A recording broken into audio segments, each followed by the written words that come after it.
Look, I know we all obsess over the running back and wide receiver workouts. They're the flashy players, right? But I think there's an easy argument, Hayden, that the first day of combine athletic testing is actually the most important here. The linebackers, the edge rushers, the defensive linemen, these are the positions where athleticism pops in one-on-one situation. And this class is rich in narratives at all of these spots in the first round, beginning with a duo out of Ohio State, Sonny Styles and Arvell Reese. Both these guys lit it up. I do want to start with Sonny Styles, who's going to go between either second overall to, I would say, seventh overall is probably his floor at this point. We're talking about somebody that right away, 99th percentile height, and that's what makes him different. Like versus a lot of the comps that are coming up, like Patrick Willis and stuff, Bobby Wagner. These guys are like 6'1", 6'2". Sonny Styles is 6'5" out there. He breaks the record with the vertical. He said that he was shooting for 45 inches. He settled for 43 and a half. The broad jump in the 99th percentile as well. Man, he's just looks perfect for the Giants, who sucked against the run. He was so fluid. I thought his instincts on tape were so good. I knew he was going to be an athlete. He might be the best linebacker combine that we've ever seen out there. They were showing the Calvin Johnson comparisons for a reason. He's a perfect specimen to play football. It really is that simple. And you put it in percentages, like you said, 6'5", 244. That's a 4.46 40, a 1.56 10-yard split, a 43.5-inch vert, which, by the way, since 2013, that is the highest vertical jump of any combine linebacker by a full inch. By a full inch. And then he's fourth in that same time span with an 11'2" broad jump. I mean, it's not just him basically playing at the second level and one of these amoeba fronts that the, Ohio State Buckeyes defense had. It's also his running mate, Arvell Reese. So, I mean, it's rare we even have two players like this to compare to each other. And it's even more rare that they're on the same team. How did anybody score against the Buckeyes? Because we'll get to Caleb Downs and even Caden McDonald was out there today. It's incredible. Yeah, Arvell Reese, almost identical numbers across the board. He didn't participate in the jumping, but the same exact 40 time, almost the same exact height and weight. Arvell Reese is the one that had a little bit closer to the line of scrimmage, and that's why there's the debate: is going to be an edge rusher or a linebacker. If you're comparing him to the linebackers, off the charts, average, above average size, and obviously all the numbers were fantastic compared to edge rushers. His arm length was like 16th percentile. His weight was in the bottom 6th percentile, but the speed score and all the metrics obviously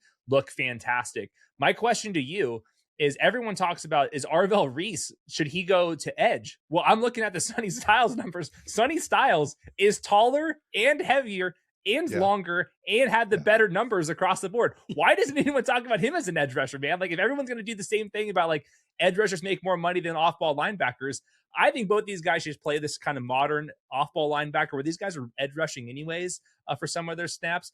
These two guys can be all pros moving forward. Pretty crazy for the same exact defense. I'll take that as a rhetorical question because we have, weeks and weeks and weeks to have that conversation. Sure. However, just going back and watching Sonny Styles stuff, because like you said, Arvell Reese did line up more as a pure edge rusher. What I thought Ohio State did well with Sonny Styles is load up all the gaps and then allow Styles to either be one-on-one with the running back and just have to run him over, or, you get the loop inside and we're sending too many for the pass protection to even pick up everyone. And so we have the freakiest of athletes with insane length and size to get a free run. The shortest distance is A to B through the middle to rush the passer. And that's kind of what they allowed him to do and, manufactured him to do. And that was very prolific. And at the same time, I mean, look, is linebacker considered, a pillar position of a team? No, not necessarily. But like when they're really good, they change your entire defense. Yes. Fred Warner, San Francisco 49ers. We talk about Luke Kuechly. We can talk about the best days of Bobby Wagner, Levante David, all of these guys. And we see a lot of bad linebacker play across the league. And when your linebackers are slow, your defense is slow. This is, the opposite of that, the inverse of that. And I think you could make a case that this type of a linebacker prospect changes the scope of a defense. And you can only say that for a handful of names over the last decade plus. Yeah, I think once the off-ball linebackers get so good at everything, just ability to cover, sideline the style, their instincts against the run, and as a pass rusher, that's where you're talking about where the positional value I want to throw out the window. Most linebackers can't do all four of those five traits I'm talking about. These two guys can do all of them. Like these two are absolutely special prospects at off-ball linebacker, and they're going to have the question of should they actually change positions. On my big board after today, they're going to be my second overall and third overall prospect. I'm debating which one I'm going to have ranked higher there, only behind Fernando Mendoza. That's adjusting for positional value. These two linebackers are unlike any other linebacker I've been watching over like the last 5-6 years doing this with you. We're obviously going to talk winners and losers in this entire show. Other, linebacker winners, and again, we'll have other weeks to really talk about them. You had Jacob Rodriguez from Texas Tech. I mean, he posted a 4.57, 1.6, 10-yard split. Very good vert and broad jump on top of that odd. Cal Lewis out of Pittsburgh, 6 foot 220. So he's kind of one of these smaller linebackers, which is totally fine in the league, but he's having an incredible process. But Hayden, I want to send it on over to the big dudes up front, right? I mean, your favorite pass rusher out there, you watching right now, likely has and had an outstanding athletic profile entering the NFL. And it makes sense, in one of the few one-on-one matchups on the field, having a natural athletic advantage just simply gives you a leg up. I know so many people say, well, what about Vernon Golston? He was a great athlete and didn't turn into a great pass rusher. Again, you can go from Micah Parsons to Myles Garrett down to like the Trey Hendricksons of the world or the Nick Bonitos of the world or the Donnell Hunters of the world. Like those weren't top 10, top 15 prospects entering the NFL. When you looked at their athletic profiles, they were freaking fantastic. And that pops out there on the screen. So first, Hayden, I'll throw it to you.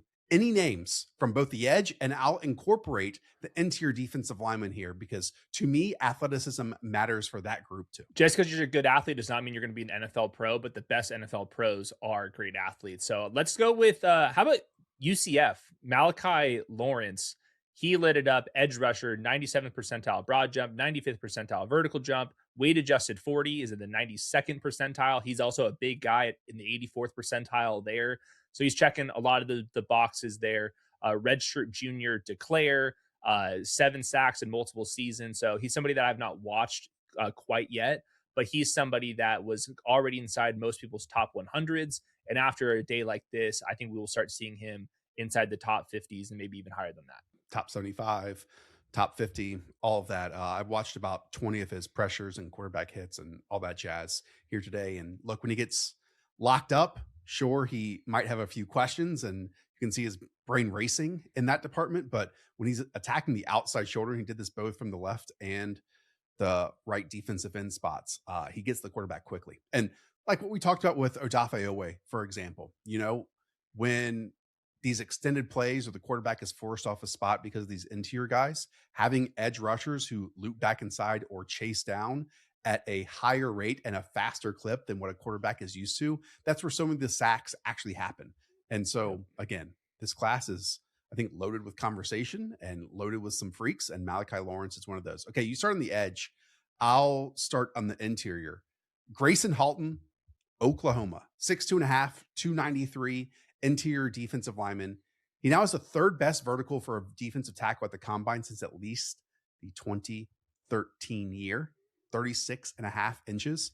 By the way, that 36.5 vertical jump is like better than Jedi Barron last year, first round pick at corner. That's amazing. It's pretty nuts. Also, just a cool 4.83, 1.70, 10-yard split. Going and watching him, I mean, he wrecked Texas's interior this year. I fell in love with these types. I fell in love with Sheldon Rankins when he was coming out of Louisville, and despite all of his injuries, he's still an impact player in the NFL. I'll throw like Milton Williams, Javon Hargrave, Grady Jarrett. These are my types, right? And so I watched Halton for 15 minutes and I freaking fell in love. And I think by, if not tomorrow, it could be Monday, Halton is going to be like the riser of this defensive tackle group. And I can totally see it out there on the field, and it backed it up here with the athletic testing. Yeah, he's somebody that I raced to go watch before going on. I saw the same thing. Like, there's a penetrator through and through. He's got, a little bit of boom bust to his play style, but hopefully they can teach that up in the NFL. As a 4-star recruit, he is pretty tiny. I'm talking about 31-inch arms, 293 pounds, but we've seen like penetrating, like rotational defensive tackles make some noise. So I don't think he's going to be an every down player by any means, but if you're going to get some juice defensive tackle in the second or third round, I do think he's played into that, just looking at all these burst numbers in the 90th percentile or above. We'll have more winners. I'll throw out a loser here. I talked about the vertical jump for Halton. Lee Hunter, though, out of Texas Tech, basically the exact opposite. I mean, 6'3.5", 318 pounds, posted a 21.5-inch vertical jump. Talked about third best. That's the fourth worst mark for a defensive tackle since 2013. Extremely poor athletic profile just all around here for Lee Hunter, who I know you had discussed with Brentley in your mock draft just last week. Yeah, that'll probably be the last time it'll be in my first round mock draft. Unfortunately, my wife and I took a class at USC where we measured our vertical jumps, and both my wife and I did clear this 21.5 vertical number. Never a good sign. I will say he's very tight in the hips and he's got a big old belly. I still think in the drills he's got nimble feet, but we're talking about such an outlier at this point. I did have him to move him down outside my top 32, somewhere around 40th overall or something like that. His tape against Oregon was awesome, but man, like, you're betting on an outlier at this point, and this is a position like we talked about, defensive tackle, edge rusher. Your explosiveness does really matter. So I think he's more nimble than explosive, but man, pretty disappointing there. Some other winners for me: Zane Durant out of Penn State, 6'1", 290 pounds, as an interior player, 4.76 40, 166. 10-yard split. When you go and watch the Nittany Lions, he's a twist and stunt weapon. Like, again, if you can get him some space against heavier footed offensive linemen trying to mirror him, his closing speed is outrageous in that point A to point B shortest mark, on an NFL field. And then his running mate at Penn State, Danny Dennis Sutton, again, checks the name box out of the park.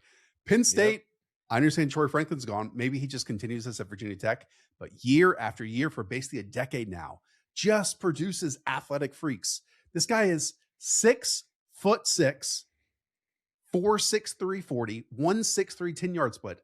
And most notable of all, as of right now, only 2 edge rushers have done 3-cone times. If you hit 7 seconds, that is excellent. Both of them did. George Gums was one. And then Danny Dennis Sutton had the best at a 6.90 second mark. Hayden, that locks him in to the second round or the second day of the NFL draft. Yeah, Dane Brugger said he's consistently been a top 75 guy, so he's another one of these guys who's on my to-do list to watch in detail. He will be in my top 64 just based off of the athletic testing. So, like, absolute freaky. I did say, like, or see the same thing with Zane Durant, watching him, just all the stunts and the games and stuff. And guess what? That's kind of what the smartest NFL minds are doing, is they're not blitzing as much, but they're using a lot more stunts to kind of create miscommunication. And you notice that when I watch the offensive linemen as well, is just like, that's a huge part of the game nowadays. So if you can just, even if you're a one-trick pony, you're so explosive on these games, super valuable, I think, in today's era especially. We've seen certain NFL offenses just be totally unable to pick up games. I mean, the Houston Texans stand out, right? Like, if your center and your quarterback can't be in communication on this and you can't pick it out pre-snap, then you are screwed post-snap. And then teams just run it over and over and over again, and they get, their most athletic defensive lineman freed up. I mentioned at the start, and I'll continue on with this, saying that, like, this is a fascinating edge group overall in this draft class, because many of them will be picked in the first round, if not even earlier than that. But kind of all of them have questions. And the biggest question, I have to lead off with this: how much of an issue is Rueben Bain's arm length at less than 31 inches? Well, that's bottom first percentile for Rueben Bain. We were expecting this, maybe not like to this degree. He's fascinating because he's so thick, and then you'd think that he's like a bull rusher. And I think that's where, like, the arm would, like, really matter. He really doesn't win that way. A lot of his counter moves are more just like kind of chopping guys off instead of like just moving inside in different ways. And then his best move is just kind of winning around the edge, where he's like too strong to kind of push him beyond the quarterback. So he doesn't really use his arms that way. He's also so strong that he can actually kind of fight back after kind of getting his arms pushed off of him a little bit. So yeah, obviously you don't want anybody that you're going to be taking the top 5, top 10 to have bottom first percentile anything. We'll at least note that he's got at least a wider, like, wingspan. He's more like just narrowly built. So that helps him out just a little bit. It still matters to me. Like, yes, like, having longer arms would have been great for Rueben Bain. I just think the way that he wins, he kind of navigates that weakness pretty well. So maybe I move him down like a spot or two, and I don't think he's going to go second overall because these Ohio State freaks. But I still would have a lot of interest inside the top 10. It's an interesting conversation if you are, second, third, fourth, fifth overall picking in that category. And look, on paper, edge rusher, pure edge rusher is a more valuable position. At the same time, and while we all agree he's just an absolute joy to watch, then in that war room, you only have one of those top 5 picks, and you have to ask yourself, well, do I want to take the guy that is bottom first percentile in one of these measurements, or one of the 2 guys that are in the 99th percentile in multiple of these categories, despite them being, maybe pure off-ball linebackers? Just to put this in perspective here with Rueben Bain from Miami, 6'2", 263 pounds, 9 1/8 inch hands, and then, like Hayden said, 3 7/8 inch arms. Only 2 edge rushers since 1999 have had shorter arms at the NFL Combine. Now, arm length has been, and it is a conversation every year, but specifically now after the Super Bowl and Will Campbell, the left tackle rookie for the New England Patriots. I will say arm length and wingspan aren't always the same. The fascinating part of Will Campbell is that his arm length percentile was actually better than his wingspan percentile. It's the opposite here for Rueben Bain. As you said, 77.5-inch wingspan for Bain. 19 edge rushers had shorter wingspans, including Chop Robinson, Jonathan Cooper, and Jack Sawyer. I mean, the first 2 names there are like really impactful rushers at the NFL level. And one of them we know in Chop Robinson went in the first round. So if you are standing on the table here for Rueben Bain, I would always bring up his wingspan over his arm length. Sure. Yeah, Micah Parsons doesn't have crazy arms. Obviously, Micah Parsons is so explosive, and that's the reason why he can make up for it. Trey Hendrickson, we talked about that. He's a freak athlete, but he's actually short arm too. We didn't get the athletic testing for Rueben Bain, so I think a lot of big things coming for the Miami Pro Day because the other edge rusher didn't test as well. Both these guys are top 20 prospects out there. So Rueben Bain, I would like to see some really nice numbers in the athletic testing when we get there at the Pro Day. No haircut or anything at the mic. I really liked his interviews. Everyone loves his motor and his power. So hopefully we get a little bit of like a nice vertical out of Rueben Bain at the Pro Day. And if Bain has questions, Cashius Howell out of Texas A&M has even more questions. 6'2.5", 253 pounds, 30.25 inch arm length, 74.25 inch wingspan. So this was a player who, again, very difficult to find edge rushers most years in the trade market, especially in free agency. And Howell had gotten some top 32 love here too. He did. He was also somebody that was like falling out of mock drafts. Like I think Daniel Jeremiah left him out of a mock draft. So I think it was kind of like, all right, he's talking to some guys. Here it comes. And unfortunately, it was just not the day that he was looking for. It's not just the measurables. I also just don't think that his score just across the board. You talk about the vertical 32.5 inches.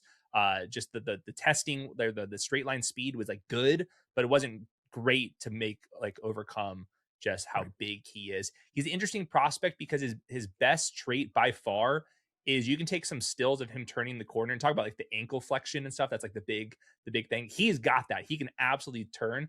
He's not like crazy explosive. And I think some of the numbers today back that up. So I would be very surprised if Cashius Howell went round 1 at this point. I have him like 40th overall, kind of just like adjusting the stuff on the fly. He's going to be a rotational pass rusher. We knew that.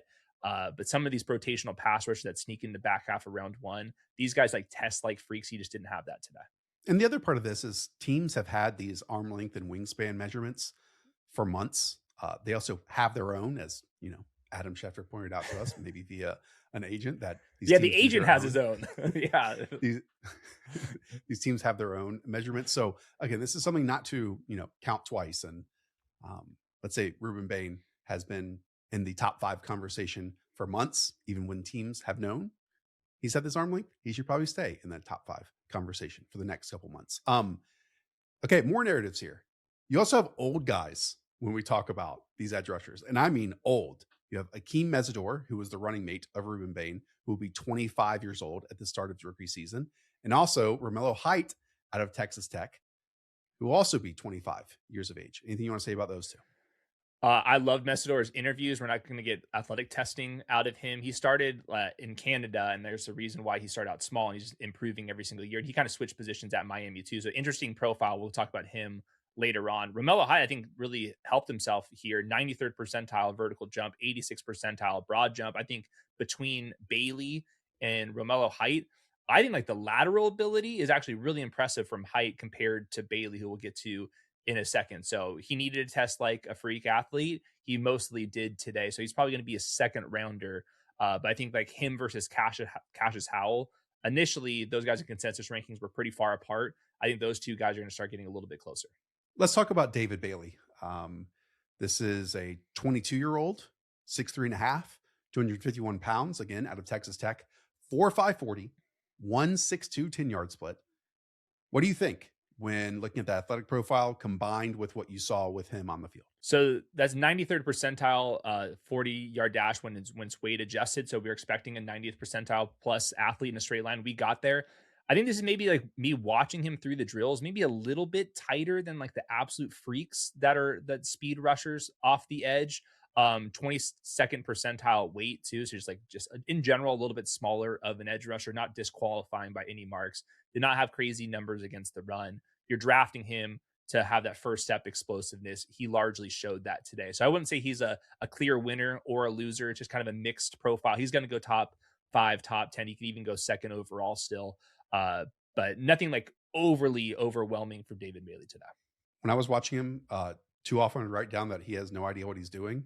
But man, was he a heat-seeking missile when attacking the outside edges of offensive tackles. At times, I thought he had relentless closing speed.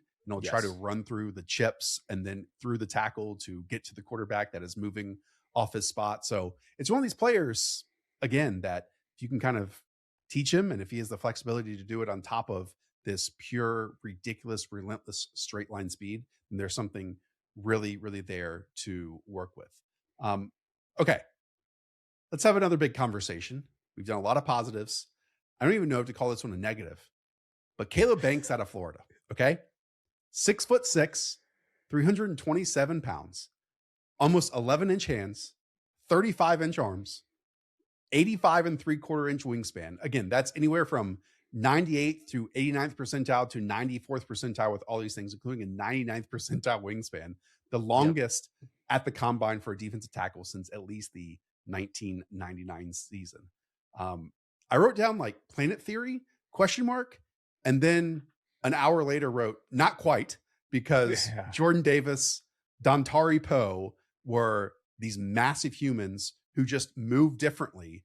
And in the end, I just don't know if Kaleb Banks moves differently. Unfortunately, a very on-brand day from Kaleb Banks, who flashed in 2024 and then would kind of go away. And then same thing in 2025 when he got hurt and then popped up at the Senior Bowl and then kind of went away there and then absolutely was lighting it up early. I'll say 76 percentile vertical jump for him is really good. The weight adjusted 40-yard dash is in the 78th percentile. You talk about how big he is. And then his feet hurt because he's wearing the wrong cleats or something like that. So he has to bow out of the rest of it. So it's just one of these guys where it's never perfect. If you want to grade to the flashes, you can put him inside your top 10. If you want to take the whole picture and like figure out what the hell is going on, I think NFL teams are going to have a better idea once they interview this guy because largely inconsistent. And I really like the flashes of him. And he really reminds me of like Chris Jones as a pass rusher. But we talked about that in our last video, the wildest stats. There were some really bad run game numbers for Kaleb Banks. I think that today at the combine points to just an overall inconsistent performance from Kaleb Banks throughout his college career. Anything you want to say about Clemson's Peter Woods, who some people do have ranked as the #1 defensive tackle, 6'2" and a half, 298 pounds. His 4th percentile arm length at 31 1/4 inch, 10th percentile wingspan. That's very much in line with like where Mason Graham was last season, who also went inside of the top 10. But unfortunately, we're going to get no athletic testing numbers here from Peter Woods until Clemson's pro day. I'd be really nervous to draft Peter Woods in round 1. You're talking just like outlier size. And unlike Mason Graham, he did not have the crazy numbers. So there's a lot riding on his pro day, which I believe is in just a couple of weeks. But man, he just came out under 300 pounds and then to not participate after a really inconsistent season. And the whole Clemson team was really weird this year. Like there's a kind of some like unanswered things that I need from Peter Woods. Right now, he's not inside my top 32 overall, and I labeled him as a loser in my notes. That's just about everyone I have written down. Is there any other names you want to throw out before we get out of here? Yeah, so just real quick on the off-ball linebackers, you mentioned Jacob Rodriguez, also Jake Galday. Those two guys are like round two prospects. Both of them held their own. We're talking about like 38 and a half, 39-inch vertical. So the off-ball linebacker class is really good. We didn't get CJ Allen, Georgia. He's a 20-year-old prospect. There's a great report from Brett Coleman at just about how much he was calling the play, like literally calling the plays, like not relaying the information from the coach, but also like literally calling the plays. So off-ball linebacker class at the top, I think is really good. And then TJ Parker, first round prospect, nothing too crazy from him, but above average in every single athletic testing, comes out really good size, a 21-year-old early declare coming from a big school. So TJ Parker, I think, Clemson, right? yeah, it didn't like completely blow up. I do think checked boxes, unlike some of the other edge rushers. R. Mason Thomas, whose first name is literally just R because his mom, Love that. didn't like any other like R starting names for whatever reason. He had fourth percentile arms, 42nd percentile speed score. Had to move him down. That's an edge rusher out of Oklahoma. So those were the big ones. And then last one, Keldrick Faulk, potential first rounder, kind of a tweener. He was caught on Mike. He said that he watches DeForest Buckner, a defensive tackle, and then also watches Trey Hendrickson. It kind of goes into this like, what is he? Is he a 3-4 defensive end? Can he play on the outside some? I thought he was tight in the drills, but he had a huge body, didn't test. So he was more of a, what the hell do I do with this? And he was somebody that had a lot of question marks going into this, and I'm not sure if we really got any of those answered. You talked about guys, Clemson, Auburn. I'll end this with a small school guy, Kaleb Proctor, out of Southeast Louisiana, 6'2", 291. He actually recorded the highest miles per hour of any interior defensive lineman today. Also at a 71st percentile 40, 169, 10-yard split, 33-inch vert, 9.5 broad jump. You can say they didn't play anyone. Okay, go turn on the game he had against LSU, against top competition. I think he had two huge plays in that one, two big quarterback hits. So I liked what I saw from Kaleb Proctor as like a developmental guy, and he might even now get selected ahead of kind of those developmental spots. I know that we spent a whole bunch of time talking about measurements and athletic testing and all that stuff. Again, an exercise for all of you. Think about or Google or go to mockdraftable.com and type in your favorite pass rusher. I guarantee you he has a freak show of an athletic profile, that he has an excellent athleticism. Okay. You can go from like Byron Young with the LA Rams. You can go to like James Houston previously with like the Kansas City Chiefs. The spectrum, great athletes have a really good chance and have a natural leg up in terms of rushing the passer, because it's one of the true one-on-one situations out there in the NFL. And again, other than tight end, which we'll talk about here in one of these episodes as well, Hayden, why I think that athleticism matters most for these positions. And it's not like the same importance for every single spot. It's a sliding scale. And I think it really matters for these guys. Yeah, I'm going to try to update like on Monday or Tuesday this next week, top 64 prospects. So I had my top 40 pre-combine. I'll add a couple more names to the end of this, guys that popped up today, and kind of rearrange the order as we're kind of finalizing some of these guys. So lots of studying to do with these new names today, but always exciting to get them. All right. Before we get out of here, Underdog still has the 40s up. You can look at Kenyon Sadiq right there, 4.5, faster or slower. Hayden and I both have, let's say, entries with at least 3 of these names. So go and play over on the Dog app. I mean, I'm just scrolling. There's so many. I mean, obviously Jeremiah Love is on here at a 4.39. That's all the way up to. Wow. Plus plenty of other wide receivers and running backs and tight ends. So again, if you're watching the NFL Combine, we're going to have a little bit of fun and take some fasters or slowers on some of these 40s.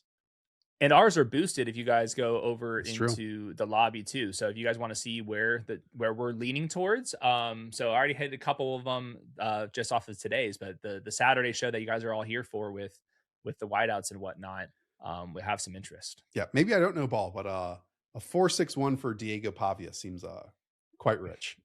Yeah, well, yeah, it's going to be a lot of strides for him to get there. Unless he's been working out with like Theo Vaughn or something, maybe you can get to that 4.61. Yeah. All right. That does it. You know, if we did these defensive linemen and linebackers, we're going to have videos for you with running backs and wide receivers. And once we get to the other positions on top of it. So hit subscribe on the channel, and we'll talk to you next time. See ya.